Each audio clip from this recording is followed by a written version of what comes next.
നമസ്കാരം. നമുക്കപ്പോൾ അടുത്ത ചാപ്റ്ററിലോട്ട് കടക്കാം. Electromagnetic theory. Electromagnetic തിയറിയുടെ കാര്യം പറയുമ്പോൾ പെട്ടെന്ന് മനസ്സിലോട്ട് വരുന്നത് ഒരു കൊച്ചു കഥയാണ്.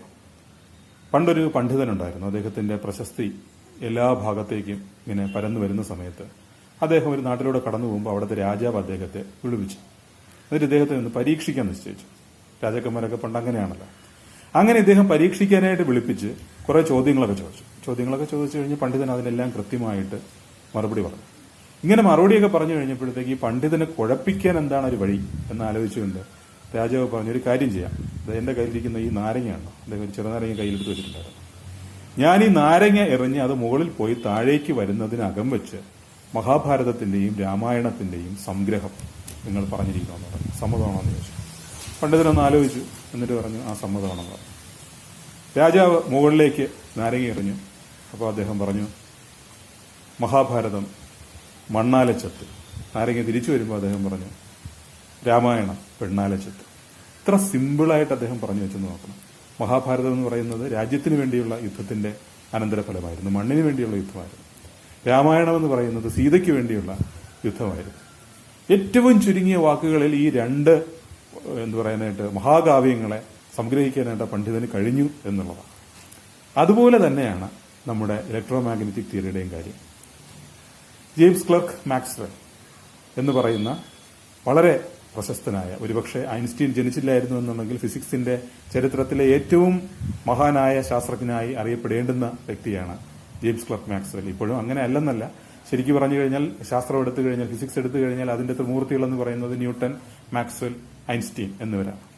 അപ്പോൾ അദ്ദേഹം കൊണ്ടുവന്ന ഒരു കാര്യങ്ങൾ, അദ്ദേഹത്തിന്റെ 4 ഇക്വേഷൻസ്, മാക്സ്വെൽസ് ഇക്വേഷൻസ് എന്ന് പറയുന്ന ആ 4 ഇക്വേഷൻ എന്ന് പറയുന്നത് ശരിക്കും പറഞ്ഞു കഴിഞ്ഞാൽ ഇതുപോലെയാണ്.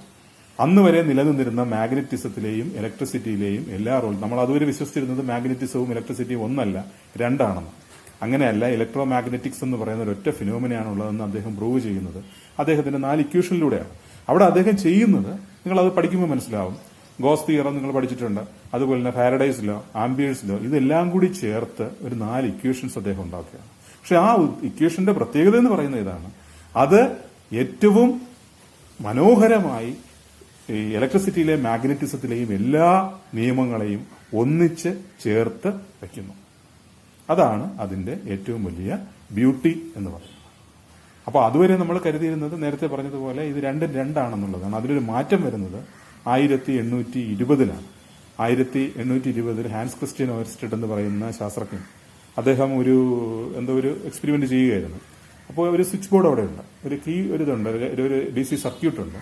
അതിൽ അദ്ദേഹം ഒരു സ്വിച്ച് ഓൺ ചെയ്യുന്ന സമയത്ത് അദ്ദേഹം യാദൃശ്ചികമായിട്ട് അദ്ദേഹത്തിന്റെ കണ്ണിൽ പെട്ടു. എല്ലാ കണ്ടുപിടുത്തങ്ങളും അങ്ങനെയാണ് ശാസ്ത്രത്തിലെ, യാദൃശ്ചികമായി സംഭവിക്കുന്നതാണ്. അപ്പോൾ ഇവിടെ അതുപോലെ തന്നെയാണ്. തൊട്ടടുത്തിരുന്ന ക്യാമ്പസ് നീഡിൽ ഒന്ന് ഡിഫ്ലക്ട് ചെയ്തു.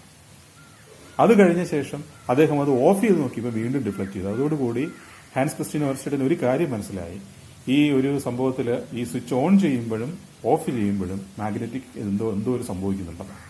അതിൽ പിന്നെയാണ് ആ ഒരു ഇതിനെ പിടിച്ചാണ് 1820 നടക്കുന്നത്. അതിനെ എക്സ്പ്ലെയിൻ ചെയ്യാനുള്ള ശ്രമത്തിലാണ് ഫാരഡെ അദ്ദേഹത്തിന്റെ പ്രശസ്തമായ ഫാരഡേസ് ലോ ഓഫ് ഇൻഡക്ഷനൊക്കെ കൊണ്ടുവരുന്നത്. പക്ഷെ ഇവിടെ ഇവരാരും ചിന്തിക്കാതെ പോയൊരു കാര്യം എന്ന് പറയുന്നത് ഇലക്ട്രിസിറ്റിയും മാഗ്നറ്റിസവും രണ്ടായിട്ട് തന്നെ നിർത്തിയാണ് ഇവരെല്ലാവരും കാര്യങ്ങളെ വിശകലനം ചെയ്തത്. പക്ഷെ അതങ്ങനെ അല്ല എന്ന് മുന്നോട്ട് കൊണ്ടുവരുന്നത് ഇദ്ദേഹമാണ്. അദ്ദേഹം 1873 പ്രസിദ്ധീകരിച്ച a treatise of electricity and magnetism എന്ന് പറയുന്ന അദ്ദേഹത്തിന്റെ ഒരു പുസ്തകത്തിലൂടെയാണ് ഈ കാര്യങ്ങൾ അവതരിപ്പിക്കുന്നത്. മാക്സ്വെൽസ് ഇക്വേഷൻ ഉൾപ്പെടെയുള്ള. മാക്സ്വെൽസ് ഇക്വേഷന്റെ ഒരു പ്രത്യേകത എന്ന് പറഞ്ഞു കഴിഞ്ഞാൽ നമ്മൾ നേരത്തെ ഷ്രോഡിഞ്ചർ ഇക്വേഷൻ കണ്ടതുപോലെയാണ് ഇലക്ട്രോ മാഗ്നറ്റിക്സിലെ ഏറ്റവും ഫണ്ടമെന്റൽ ആയിട്ടുള്ള 4 ഇക്വേഷൻസ് ആണ്. ഇത് time varying magnetic field electricity ഉണ്ടാക്കുന്നതെന്ന് പ്രൂവ് ചെയ്യുന്നു. അതുപോലെ തന്നെ തിരിച്ച് ആണെന്ന് പ്രൂവ് ചെയ്യുന്നു. ഇത് മാത്രമല്ല ആന്റിനയുമായിട്ട് ബന്ധപ്പെട്ടുള്ള കാര്യങ്ങൾ നമ്മളിപ്പോൾ നോക്കിക്കഴിഞ്ഞാൽ, ഇപ്പോൾ ഞാൻ ഈ മൊബൈലിൽ സംസാരിക്കുന്നു, ഇതിന്റെ ആന്റിന ഉണ്ട്, ഇതിന്റെ മൊബൈലിൽ ഒരു കീബോർഡ് ടച്ച് ചെയ്യുമ്പോഴത്തേക്ക് അവിടെ ഉണ്ട്. ഇവിടെ എല്ലായിടത്തും സർവ്വവ്യാപിയായിട്ട് കിടക്കുന്ന ഒരു സാധനമാണ് ഇലക്ട്രോമാഗ്നറ്റിക്സ് എന്ന് പറയുന്നത്. അവിടെയുള്ള എല്ലാ രംഗത്തും ആപ്ലിക്കേഷൻ ഉള്ള ഒരു കാര്യമാണ് ഇലക്ട്രോമാഗ്നറ്റിക് തിയറി എന്ന് പറയുന്നത്. അതുകൊണ്ട് ഇതിപ്പോൾ പഠിക്കുന്നതായിരുന്നു നിങ്ങൾ കമ്പ്യൂട്ടർ സയൻസ് ആയിരുന്നാലും ശരി, ഇലക്ട്രിക്കൽ ആയിരുന്നാലും ശരി, ഇലക്ട്രോണിക് സ്റ്റുഡൻസ് ആയിരുന്നാലും ശരി, ഇലക്ട്രോമാഗ്നറ്റിക് തിയറി ഇല്ലാതെ നിങ്ങൾക്ക് ജീവിതമില്ല എന്ന് നിങ്ങൾ മനസ്സിലാക്കുക.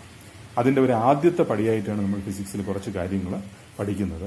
അതുകൊണ്ട് തന്നെ ഏറ്റവും നിങ്ങളൊരു പക്ഷേ ഇനി ഹയർ ക്ലാസ്സുകളിൽ ഇലക്ട്രിക്കൽ കാര്യം ഇലക്ട്രോണിക്സ് കാര്യം ഒക്കെ ഇതിനെപ്പറ്റി കൂടുതൽ ഡീറ്റെയിൽ ആയിട്ട് ഒരു പേപ്പറായിട്ട് തന്നെ പഠിക്കുന്നുണ്ട്.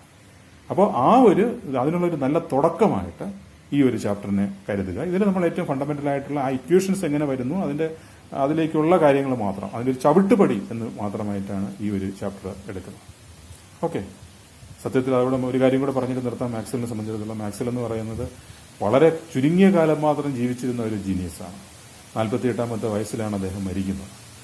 ഈ 48 വയസ്സിൽ അവസാനത്തെ ഒരു 3-4 വർഷത്തോളം അദ്ദേഹം 1973 ഇത് പ്രസിദ്ധീകരിക്കുന്നു. 79 അദ്ദേഹം മരിക്കുന്നു.